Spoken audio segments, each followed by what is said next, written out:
Welcome to Scrum Masters Elite_UK. Subscribe to the channel to join us in exploring global changes in rugby and lessons from professional athletes. Most people in the industry want a global fixture schedule to be implemented. That sounds reasonable. A unified system, reducing scheduling conflicts, optimizing commercial value, improving the quality of competition, and bringing rugby closer to fans everywhere. However, to make that a reality, sacrifices will certainly have to be made. No major change happens without stakeholders giving up some of their familiar benefits. South Africa is pushing for the biggest Southern Hemisphere tournament to be moved to February and March, coinciding with the 6 nations in the Northern Hemisphere. Strategically, this could help synchronize the global fixture system. But it also raises significant questions. Could this overlap diminish the commercial value? Would fans' attention be divided? And, more importantly, would players be better protected or be under more pressure? I think the issue here is not just the fixture schedule, but how different rugby nations are seeking their positions in the bigger picture. South Africa already operates under a unique schedule. Their club competition is aligned with the Northern Hemisphere, while international fixtures belong to the Southern Hemisphere. This results in their players almost playing year-round. I can't help but wonder, is globalization truly beneficial if the price is the depletion of the athlete's physical and mental energy?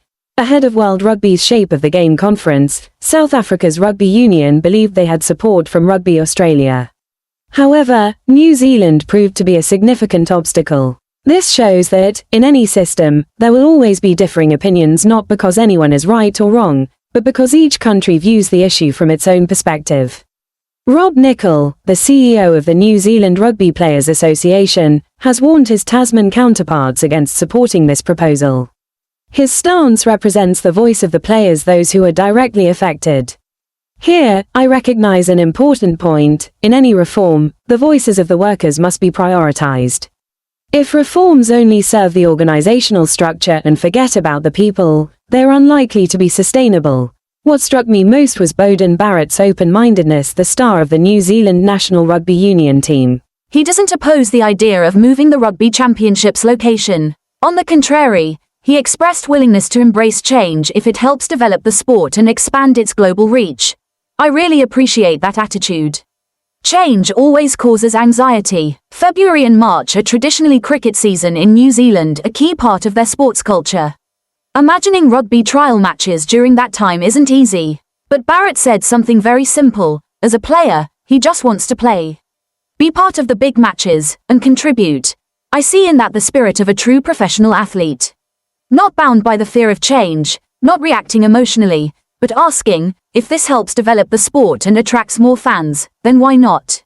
That statement, to me, is not just about rugby. It reflects a life philosophy. If a change can create greater collective value, we should be open to listening and considering it, rather than remaining in our comfort zones. Barrett previously played for Leinster Rugby in Dublin as part of a sabbatical clause in his New Zealand rugby contract. His 6 months in Ireland were not just a professional experience, but a journey of growth. When he talks about observing how other players and coaches approach issues, I sense a clear desire for continuous learning. I believe that is the core of sustainable development, the ability to learn from other environments without losing your own identity. Barrett does not deny the value of the New Zealand system. Instead, he views his time abroad as a confirmation of what he was doing well, while also adding a new perspective. I was particularly impressed by his comment that knowing a few tricks, a few different approaches and styles is one thing, but having impressive performances and helping the team win is another. Here, I see a great lesson. Knowledge only truly matters when it is translated into concrete action. In the context of the debate about a global fixture schedule, this becomes even clearer. Ideas, strategies, and models all need to be tested in practice. No one can be 100% sure that changing the schedule will work. But if all stakeholders share the spirit of learning and are willing to adjust, the likelihood of success will be much higher. I've learned a lot from this. First, change is inevitable. Whether in sports or life, every system needs to be adjusted to fit the new context. Resisting change, just because it makes us uncomfortable, could cause us to fall behind. Second, compromise doesn't mean failure. In a globalized world, cooperation requires each side to be ready to sacrifice part of their own benefits to achieve a larger shared gain. What matters is transparency and mutual respect. Third, learning from other environments is the quickest path to growth. Like Barrett did with Leinster, each of us can step outside our comfort zones to gain clearer insight into ourselves. I think we also need a mature attitude. Rather than viewing change solely through an emotional lens, whether we like it or not, we should try to put ourselves in the shoes of the players and managers. We should ask, what's best for the long-term development of the sport?